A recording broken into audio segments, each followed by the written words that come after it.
I got the thumbnail.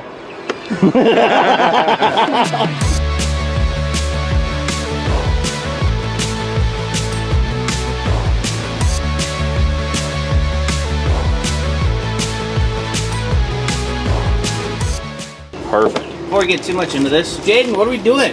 Oh, yes. Great question.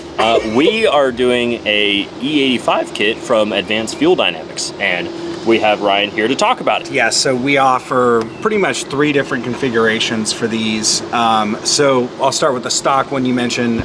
We designed that really for fleets. It's designed to just be plug and play. There's no reprogramming of the ECU. It can be installed in about 20 minutes by the average person who's capable of unplugging a fuel line. That's the most complicated part of it. And so that plugs in. It goes in with the mass airflow sensor and a little module that'll recalculate all that based on the ethanol content. And then we have what we call our direct system, which is, as you said, it pins into the ECU, adds the sensor, and gives the ECU the information it needs for it to be flex fuel. And then we're also adding on this one our Flex Link, which has a Bluetooth output, so you can connect to it with your phone and you can actually see your ethanol content using that. What is so special about your flex fuel sensor versus the normal GM or Continental sensor? Well, we've used a lot of the GM Continental sensors over the years, and a couple of things came up. We've seen issues with them in supply chain, and really in the industry we're in, it's all about performance and modifying vehicles. And the bottleneck there is that sensor was really designed for basically like an Impala in the early 2000s. So it's just not really the greatest use case for it. And so with the restrictions, put in engineering, they didn't design that sensor for anything that really makes a lot of power. And it was designed to fit in a vehicle in a certain way, being that it has 2 male fittings. So that vehicle would have had fuel lines with 2 male fittings, to fit in place on that vehicle. So we designed our sensor with modular fittings. So as you can see, we have a male and a female here. So you don't need any extra adapters or an extra line or replacing your lines to install it. Plus, this flows 12 times what the Continental sensor did. So some of our fittings you can interchange up to a -12 AN fitting. So really any configuration you need. We have all the different style quick connects, as I said, or AN or ORB fittings to integrate this into what you're using. It's not going to be any kind of restriction, and obviously it's a little more tailored towards our aftermarket crowd. It's billet, it's really cool. So yeah, lots of advantages. Easy to install in this case is the advantage, because we don't have to reroute anything. It's going to plug right onto the fuel rail. The stock line's going to plug right back onto it, and you're done. So it makes it really simple. Hell yeah. Super easy, and a lot of jets are flying over today. Yes. They're pretty active over at the Georgetown little municipal airport today. Apparently they sold a lot of fuel sensors. I don't know. Got to get them all shipped out of there. Perfect. This is the optimal fuel sensor installation position. Oh yeah. She is a little bit in a difficult position. So the interesting thing is you don't want to put it in one of the slots when you're putting it on, because it'll stick and not go in. So you want to hit the flats so it snaps over. See here. Gotta see where it goes up. Yeah, the headers look good. Thank you. It's funny, we actually added some length to that fitting because the old ones were as short as possible to get, as little a footprint as possible, but then you couldn't get the release tool in there. Our sensor has a 4-pin because we also have an analog output on there. So for guys with standalones or data loggers or whatever you need an output that's analog, it already has it on the sensor. So that's why it's a 4-pin. Nice. So what you have right there is just the adapter to go from the GM style connector to the eSense. So yeah, so literally hooking up that ground, putting your intake back on, and it's running at that point. Oh, sweet. I mean, you could put it on one of these over here if you wanted it to come this way so you don't even see it in the front. Oh, that's true.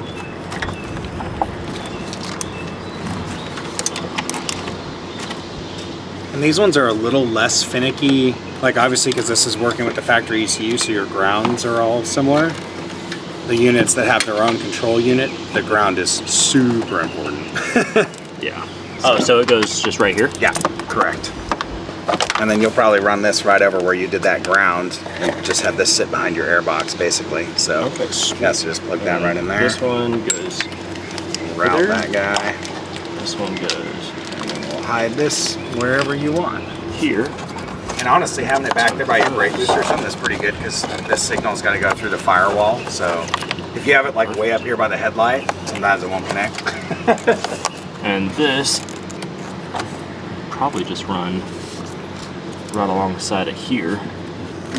Yeah, and so the reason you're doing that is we sell it with or without that. So the lowest price option is just the pin for the ECU, the sensor, and you're good, you're rolling. And a lot of guys already have flex fuel on their trucks or their Corvettes or whatever, and they want to see what it is. So that's all it takes to add the FlexLink if you already have another setup. You just unplug your sensor, plug that Y harness in and the module, and it's getting power and ground from your current system, and it's running. That's all there is to it. Oh man, that is very fast and easy. Yeah. Definitely super quick. Because this was 20-minute install, and about 17 minutes of it was fuel line, exactly. Yeah. That's why I prefaced this. If you can take a fuel line off, this is a quick installation. So Jaiden, overall experience, how do you feel? Super fast and easy. Definitely very, very, very nice. And it's nice to actually have, connectors that actually plug into other factory connectors, and it's actually clips, because a lot of them are definitely a pain. Yeah. But super fast, super easy, and very clean. Now the real question is if I got that fuel line on. Nothing? Nothing. Alright, let's give her a start.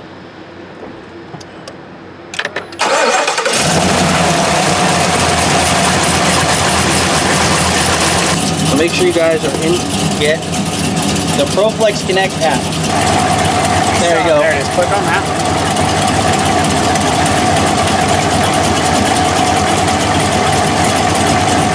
Why the f you lying?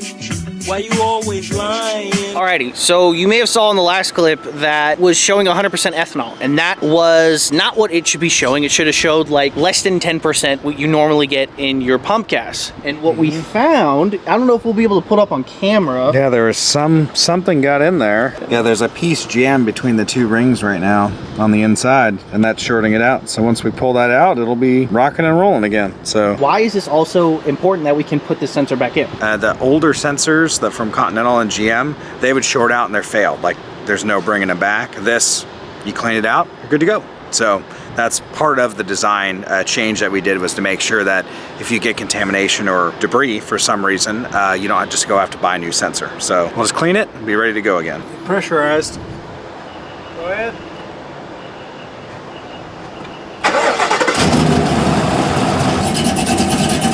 There you go. Right there. Drum roll, please. Yeah! Alright, we'll go with that. There we go. Alrighty. Sweet. So Jaiden, what did we just do? I installed a full E85 system on the truck. Twice. Twice. But it wasn't that bad. It wasn't that bad. No. The only thing that was bad was the factory connection. That was the only thing that was bad. Yeah, I think we gotta go Factory. in lines. The factory side is not fun. It's not fun. But yeah, she's Nice. You She's do the running. top end on the tune? huh? You guys do the top end on the tune? No. That's So why. you're just gonna get check engine light in 5 seconds? No, that's why I didn't go above 2,500 RPM. Oh, okay. Yeah, that was only 2,500. All right, guys, so we just finished wrapping up doing the Advanced Fuel Dynamics flex fuel system on the truck. Super duper easy install. The only kind of thing that was a pain, which is kind of a good thing, is the factory fuel connections on these trucks is kind of a pain. And the Advanced Fuel Dynamics is an exact replica of stock style fittings.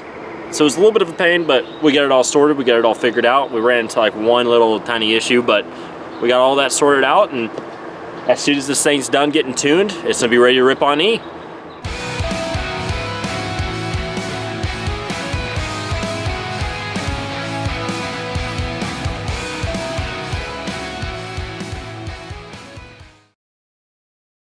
Bada bing, bada boom, Mr. Worldwide. All right, guys, we are back with my 2019 GMC Sonali. Welcome back to MTV Cribs. This is my 2019 GMC Sonali. Putting brawler heads on it. Test fitting LT brawler heads. Because you know why? This guy doesn't know how to helicoil. It's my damn Sonali.